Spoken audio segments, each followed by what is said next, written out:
So we're talking about longevity, and when you think about longevity and healthy aging, people tend to think older people. And we'll talk about this, but it starts quite young. The average American spends more than 12 years in poor health at the end of their life. That's an incredible amount of time to be, dealing with chronic illness, pain, some kind of acquired disability. You don't have to be out playing soccer or tackle football, but you should be vibrant. You shouldn't be, having a tough time. And right now, conventional medicine treats age-related conditions after they've emerged and people have become symptomatic. They tend to treat these symptoms as if they are inevitable consequences of advancing age. Their paradigm seems to be it's an unstoppable decline. The best we can do is delay the consequences and manage the complications. And that's a typical pharmaceutical approach or pharmaceutical influenced approach, because most of these are treated with some kind of prescription drug. And I just want to take a second to make a distinction here. Lifespan is the total number of years somebody lives. Healthspan is how many of those years are lived in good health. The body can repair itself. So poor aging begins when the body is blocked from repairing. And like I said, the body can repair itself. It's always trying to optimally survive. And in doing so, it compensates for problems. And it can start at different ages. Right now, the average age when somebody has a chronic problem is 15 years old. Isn't that something? Two people can be the same age. One feels sharp and strong and clear. The other one feels tired, inflamed, foggy. It could be two 30-year-olds or two 70-year-olds. So aging isn't any more a disease than menopause or pregnancy is a disease. But accelerating age is the problem. Getting older, breaking down faster than what you should. We live and we die at the cellular level. Let me take you back to high school biology. Cells, and we truly do, that does happen at the cellular level. Cells divide. It's called mitosis. They don't start out as a baby cell and grow up. It's a mother cell and a daughter cell, and there's this little process that goes on, and then the daughter cell should be a duplicate of the mother cell, identical. And there's, a kidney cell, or a part of a kidney, of a portion of a kidney, is a different cell than a lung cell, which is different than a heart cell. So these cells are specialized. And they have to have the right raw materials in order for that duplication to occur. Follow me? Mm-hmm. So when that duplication doesn't occur because of, we'll get into more, but because there's not enough raw materials necessary for that duplication to occur, there's a slight change in the cell. And then if you take that 2 or 3 or 4 or 8 generations down the line, whatever that cell is a part of that organ just physically is incapable of doing what it was intended to do, what its purpose is. If it's a pancreas cell, and mainly the pancreas makes insulin and digestive enzymes.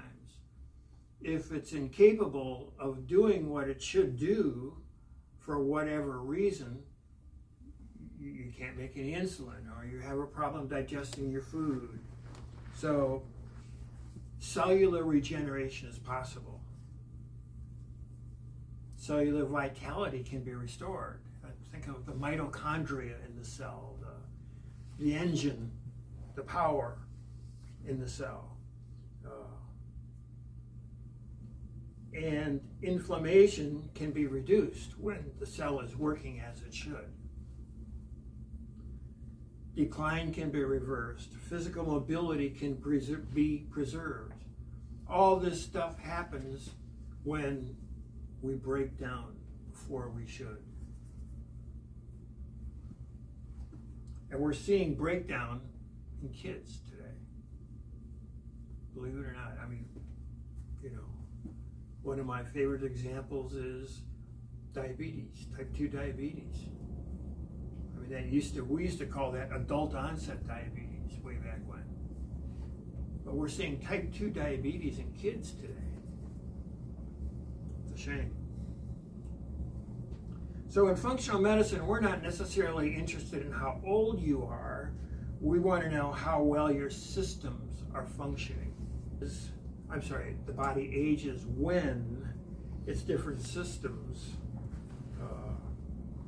the load on those systems is greater than its ability to repair, drop that burden, come back from where it's at, when it lacks the raw materials necessary to make that happen. And we're going to talk about burdens.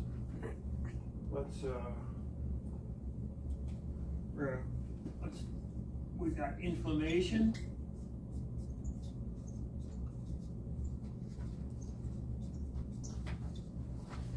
Let's go from two ends. Yeah. Sugar and what goes along with sugar.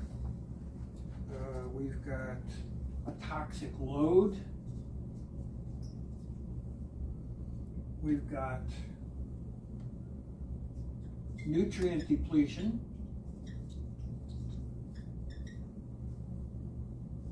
Stress. All these things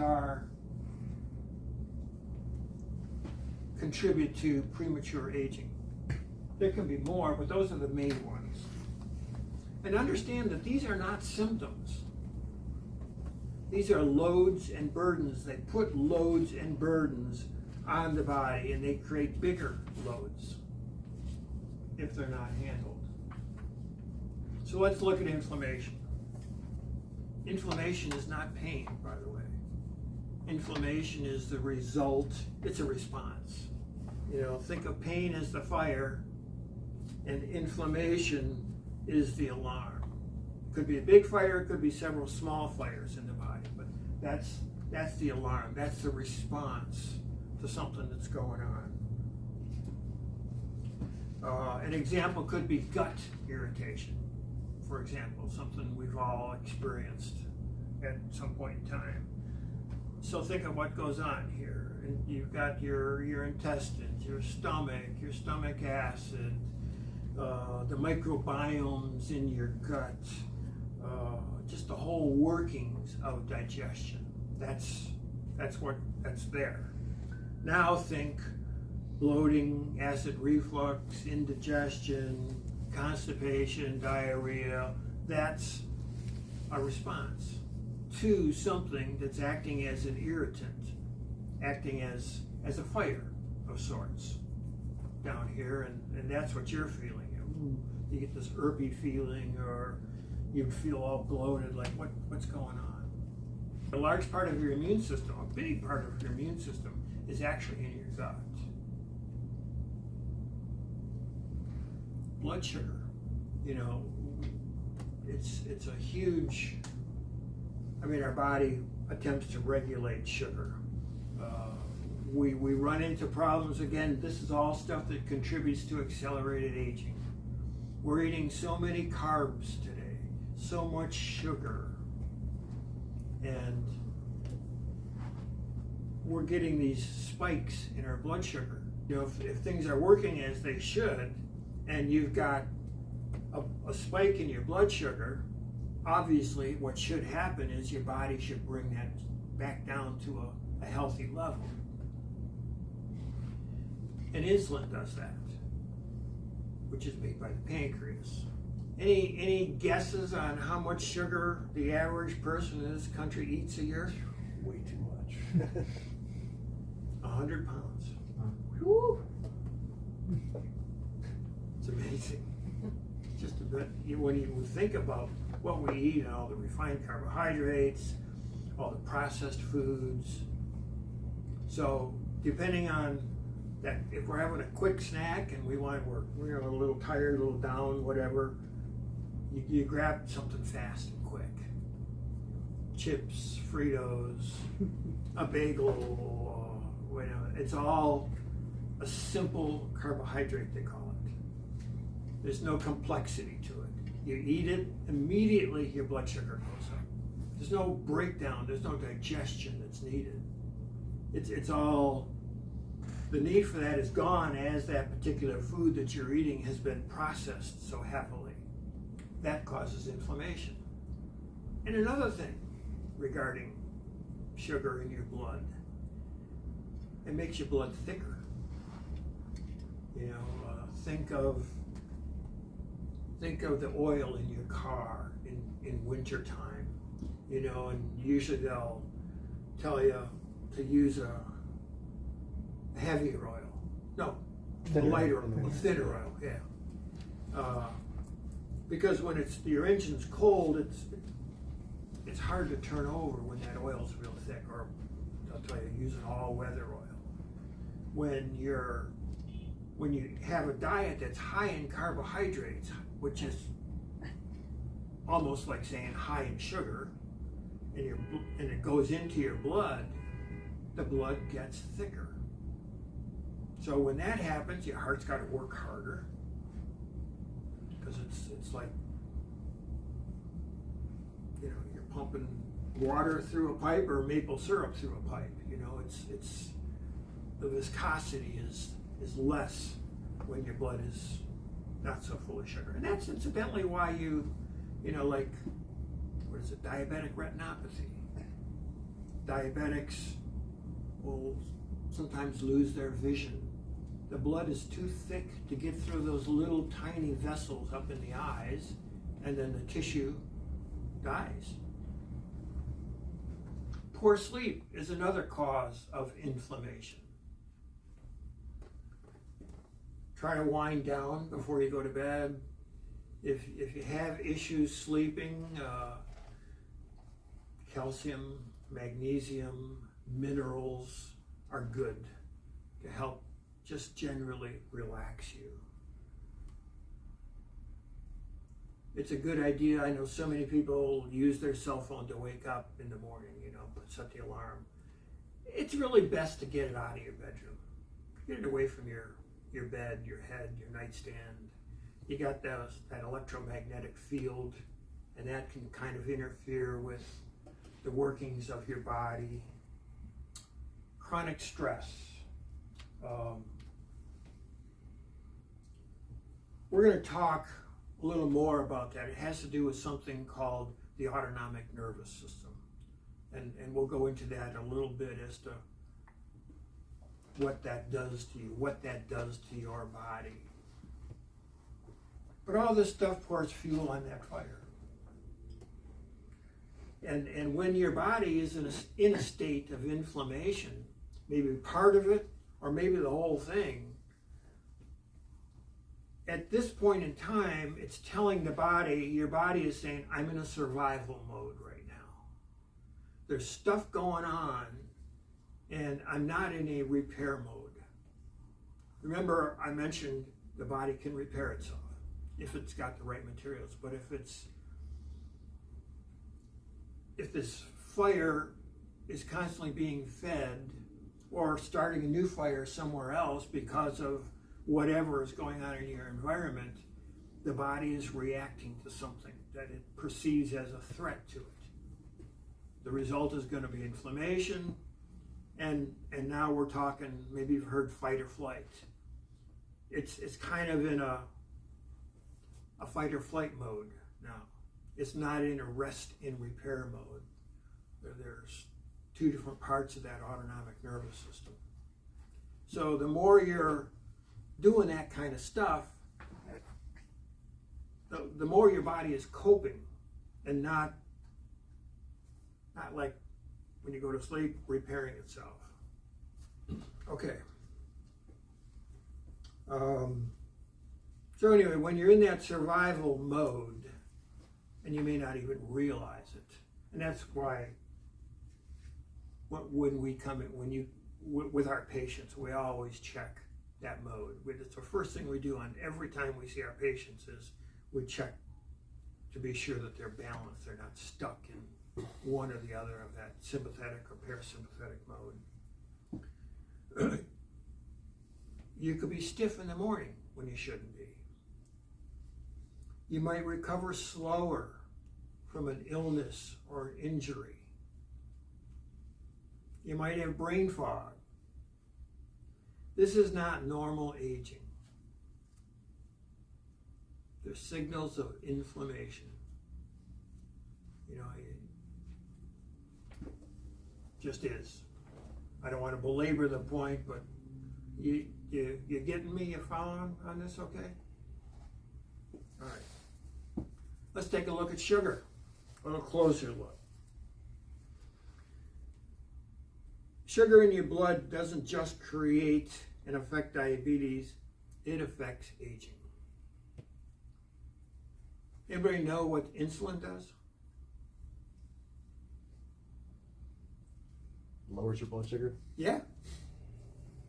You know how it does that? No. Does it thin your blood? Huh? It thins your blood? No. Well, to a degree, it thins you, and it does so in this respect. You should have, there's like a range where your blood sugar should be in. And when the blood sugar goes too high, the pancreas releases insulin, which the end result is it brings the sugar down. But the way it does that is it takes the sugar and converts it to fat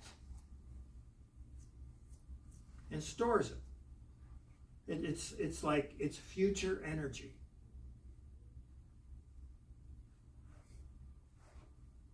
So actually insulin is a fat storage hormone. That's its job.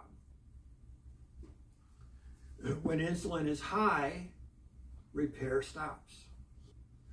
Sometimes cells don't respond to insulin and the sugar stays in the blood. That's very unhealthy.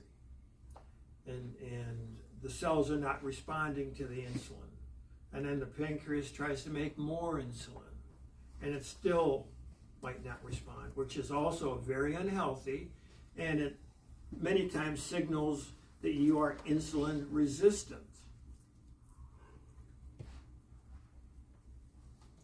So all these sugar spikes are like little mini aging events. Think belly fat on people. Maybe after you eat, you know, especially if you have a big meal, you know, hour or two later, you might fall asleep on the couch. That's frequently due to a lot of carbs in your diet or in your meal, and your sugar goes up. And if things are working as they should, and there's too much sugar in there, the insulin is going to bring the sugar down, and when it brings it down, it usually goes down below where it should be and then rises. And as that sugar goes down, you kind of like, you know, get tired and want to take a nap or lay down or whatever. And when your sugar does go up and down and up and down, you have cravings. And when your sugar is going down and up and down and up and down, it lends itself to cravings because when it's in the down part, you're like, oh man, I need something. I need whatever. And it may also get a little like, you might get a little moody. You might get a little depressed, a little cranky.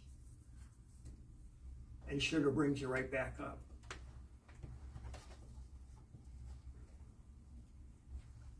But try to snack on proteins and fats are definitely better for you. You should, proteins and fats are what you need, much more so than carbohydrates. There's no such thing, by the way, as an essential carbohydrate. There are essential proteins, there are essential amino acids which make up proteins, and there's essential fats, but you don't need the carbs. But that's what we're big on carbs today. But fortunately, that's changing, we hope. Brain fog is another thing that results from too much sugar. So you don't age because you eat sugar, you age because your body just can't handle the sugar anymore. It's just like, it's exhausted.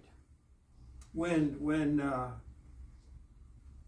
back in the old hunter-gatherer days, we grabbed that low-hanging fruit and ate a lot of that in good weather when it was available, and then in the winter time when it wasn't, and you stored the fat.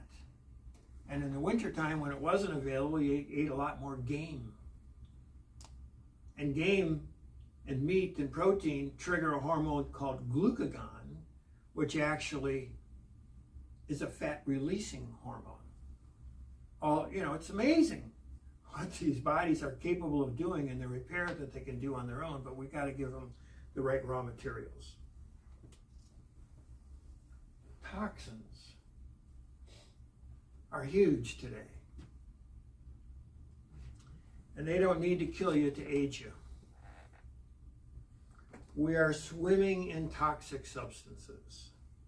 Recreational and pharmaceutical drugs, pollutants, household chemicals, food preservatives, heavy metals. The list goes on. These things can actually lodge in your body as well. And they can dull your senses. Years later, they can do that. They reduce your ability to think clearly. And they can block the operation of organs in your body, heavy metals.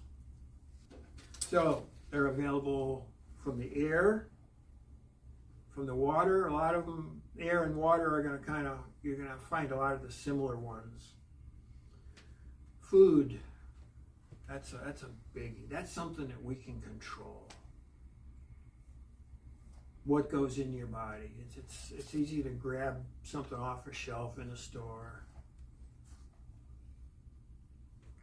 They're so full of chemicals and preservatives and just in the last 20, 30 years, we've seen such a decline in our food supply. Preservatives in what we eat and what's on the shelf are designed to retard breakdown and decay. Yet digestion and cellular action is based on breakdown and decay.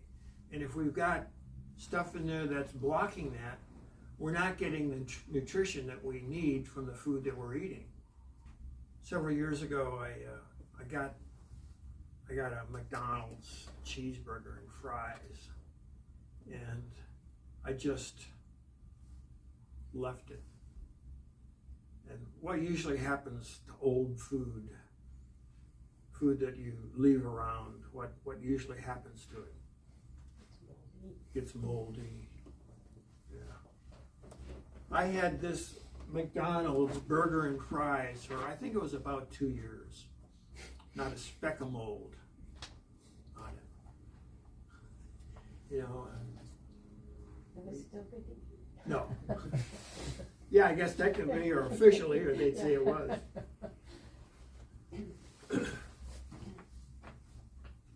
We've really created a lot of food sensitivities from what we eat today. The body's reacting, A lot of the grains that we eat today. They're full of preservatives, unfortunately. They can have a toxic effect. Any of these foods can have a toxic effect on our gut. Not only our gut, the function of different organs in our body, our skin. It can manifest itself in different ways. Personal care products. Actually, I ran across an article just the other day. I wanted to,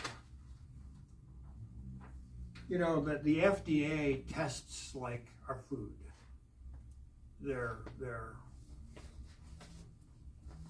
I guess we could question their effectiveness and their loyalty and who they're answering to. But what we're finding today is a lot of forever chemicals in personal care products, cosmetics especially. Over 1,600 cosmetics they tested and found these things. You've heard of PFAS and PFAS, these forever chemicals. They're all over the planet now. And when they get in your system, it's the same thing. They're there. They're most common in eye makeup, face cream, foundation, and powder.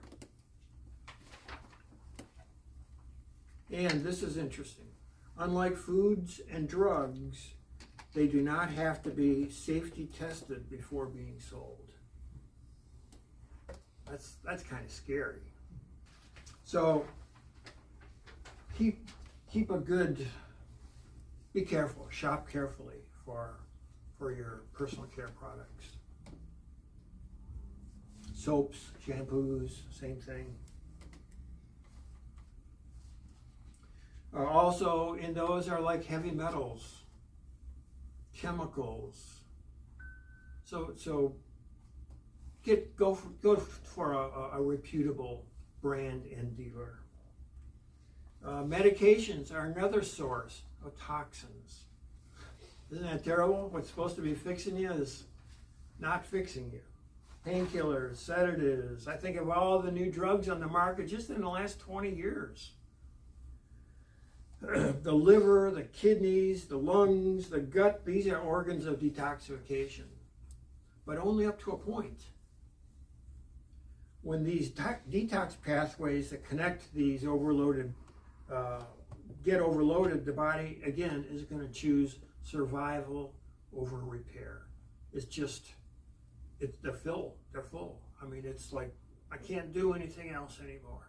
And then the body goes into that survival mode. So the toxic load is largely silent until the body hits its tipping point. Nutrient depletion. Eating food doesn't guarantee nourishment. And I guess, we kind of loosely call things we eat food.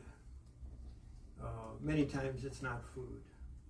I mean, it's something we put in this black hole and it tastes good. And that's the last of it, and you feel, after a certain point, you feel satisfied. That part of that has to do with that blood sugar spike. And then there's all these things that they put in. And food science is incredibly how sophisticated it's gotten, and the things that they add to it to make you feel satisfied or make you feel not satisfied. So you want to eat more. And some of these chemicals you can't even pronounce. And sometimes you'll see something after an ingredient, or if you look up the ingredient, it'll say GRAS, which means generally recognized as safe. So I guess my best advice to you would be eat real food. You're going to maybe have to go to the store a little more frequently, but eat real food. Stay away from the prepared dinners, the canned foods, bagged foods. That's where you're going to see all these additives. So when, you know, the stomach needs to break down whatever it is you put in here. And then there's got to be something worth absorbing once it's broken down so it can take in the nutrition. Then we could lead to perhaps that gut inflammation again. This is all kind of, it just stops the body from healing. It just puts you in this emergency mode when this stuff, and it, you know, when it's going on and on and on and on and on, because that's your lifestyle, you don't realize it. And what's kind of cool is so many times when we get people in here and we as part of their program, we clean up their diet. People frequently don't realize how bad they felt until they start feeling better. This bad feeling is just, it's their operating basis. Stress, it wastes nutrients. They don't get broken down.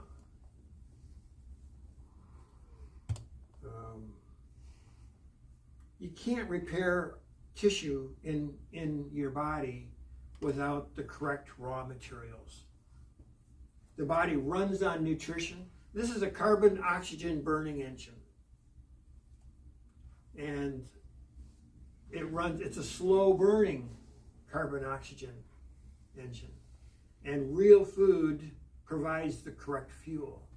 The processed food, it's like, my favorite example is putting jet fuel in your VW Bug.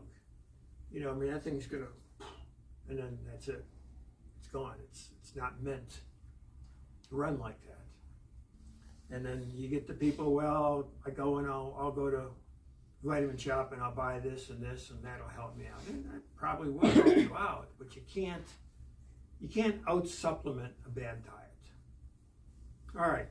Let's delve into stress a little bit more. You've got something called an autonomic nervous system. And there's parasympathetic, sympathetic. They are like opposing. The sympathetic is sometimes referred to as the fight or flight. Parasympathetic as the fix and repair, the rest and repair. And when you're up during the day, it's mainly sympathetic. You're mainly meeting the day. When you go to bed at night, you should, what we call down-regulate into a parasympathetic mode, the rest and relax, rest and repair mode. And that's when your body heals. It's when you're sleeping and you're in this parasympathetic mode. Well, when your body is stuck, as many bodies are, and if they're stuck in that sympathetic mode, that fight or flight mode, they're not going to repair. They just won't fix, because that's stress. It's like if you're having a fight with your boss or your spouse. Well, let's say it's your boss. You just work for this rotten boss, and you're just like, you're all tied up all the time, just nervous. You just can't relax. You don't like it there. You're in a fight or flight mode. There is no repair going on, and you're not digesting your food as a result, because you're in that stress mode. Because you're ready to bolt out of there. Or if you're a similar situation, you know, somebody confronts you someplace in a parking lot or a store or whatnot, your body immediately shifts to this fight or flight mode. Your eyes dilate, your hearing gets real sharp, you know, blood and the energy that's involved in digestion stops. All that blood goes out to your skeletal muscles so you can get out of there quick if you need to. Digestion stops. So when you're in that kind of mode, it's not good. It's not healthy. So there can be physical stress, there can be chemical stress, there can be emotional stress. I think I included a thing in there on your adrenals.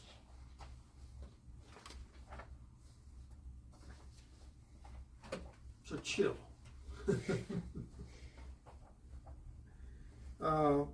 Cortisol. It's a stress hormone. It helps the body to handle emergencies. It suppresses the immune system. And the immune system, you need that to handle the inflammation. So your cortisol should be higher in the morning and lower at night. When you're stressed out, it just doesn't work like that. And then you can't go to sleep. And then that fight or flight thing kicks in.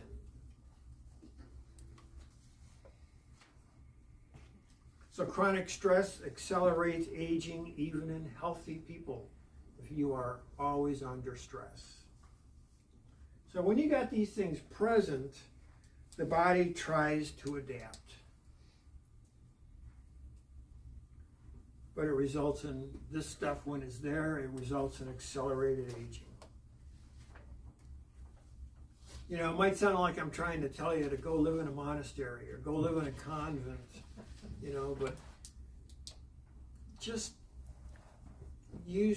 think with this stuff. And I promise you it makes a difference. It really, really makes a difference in your aging level. I mean, people, if you feel like I'm in decent shape, and then think of somebody you know, and you go, my God, they're the same age that I am. Look at that. I mean, they can't move, they're hurt, they can't, they're sick all the time. I mean, that's not good. So be aware of what's out there.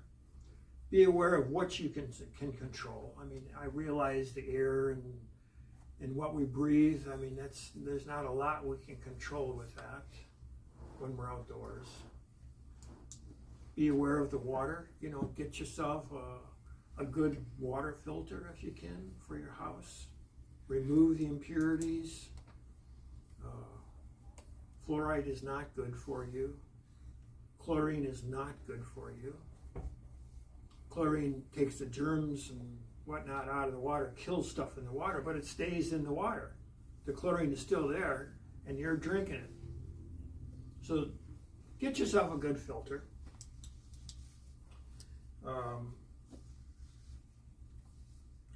The body doesn't fail. It's trying to adapt and compensate. It's always trying to adapt. For as long as I've been in healthcare, I never cease to be amazed at what the body is capable of. Speaking of compensation, chiropractic. I mean, we're talking functional medicine here tonight, but chiropractic. If you hurt yourself and you kind of, I did that years ago and that's what's left from this or that, I certainly suggest or encourage you to see somebody, me or some other chiropractor. It's just, it keeps you tuned up. When you hurt or when you hurt yourself, the body's going to do its best to compensate so you're not feeling the pain structurally. I'm amazed at x-rays that I see and the fact that I look at stuff and, my God, this person is still walking, they're still upright. It's just amazing what the body does to compensate. When we do an adjustment where it's like doing an alignment on your car, we're just putting things back where they should be. So the symptoms aren't the problem, they're the message. Aging accelerates when symptoms are ignored. But it responds quickly when the load is reduced. It's so cool the way that works. So the question isn't how do I feel today? It's like, what's the load that my body is carrying now? What can I do to reduce that load? That's why in functional medicine we start with assessing and not guessing. And where we want to, if something is there, we want to identify it. If there's a metal or a chemical or a food sensitivity or mold or parasite, we want to identify it so we can help the body, provide the body with what it needs so the body can get rid of it on its own, as well as provide the body with what the body needs to use as raw materials. Give you real targeted nutrition. And that is important as well for just you working right. I mean, if we make suggestions to you and you go home at night and have ice cream every night, pancakes and syrup every morning, it's not conducive to repair. It's interesting when you start eating good food, how your taste changes, and you actually start to develop a taste for good things. And also, good food lasts. You get more mileage out of it. It sticks with you longer. It's like, it's kind of like you're withdrawing when you're going off the bad stuff. And the cravings are still there and you want to keep going back and where did I hide that bag of cookies, It just gets easier and easier. And the more compliant you are, the faster it works. So we measure the load, we establish the priority, then we start reducing the load to reverse that accelerated aging. Nothing I've said tonight is an exaggeration, I promise you. It's the real McCoy. You don't need drugs to get better. I mean, the best, in my opinion, we have the best emergency doctors in the world, in this country. And I mean, they fix you, they take bullets out, they stitch you up, they provide emergency care to get you over the hump. But once you're over that hump, good. You don't want to be on a drug for the rest of your life. They don't fix you. Drugs are incapable of fixing you. The only thing that fixes you, truly fixes you, is food, is nutrition. Just the right stuff. Eat real food. There's a price to pay with long-term medication. Get yourself over the hump if it's an emergency, then find out what's going on. This is something that we do in functional medicine. Where's the problem? What's there? What's keeping that from getting better? What do you need to restore that organ? If the load on your body, if the toxic load is too great, we're going to go after that so that you can heal faster.